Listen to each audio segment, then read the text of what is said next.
Good day everyone. This time I'm going to discuss the Lesson 3, the management function, the essential steps of planning. Introduction.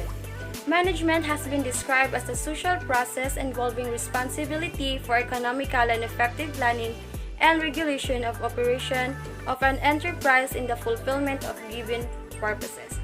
It is a dynamic process consisting of various elements and activities. These activities are different from operative functions like marketing, finance, purchase, and etc.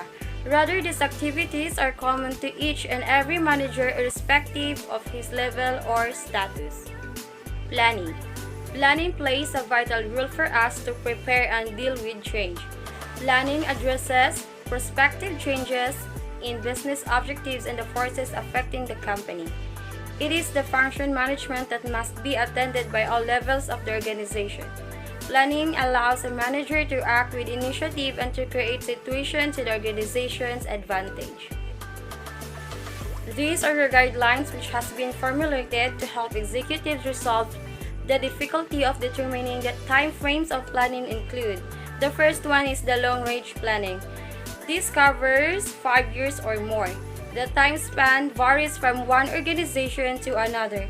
Any plan that extends beyond 5 years are considered long-range character. And the second one is the intermediate range planning. This is more subject to change, covering a period from 1 year to 5 years. And the last one is the short-range planning. Also called operational planning, it covers a period of 1 year or less. It encompasses the development of operational plans for the given short period.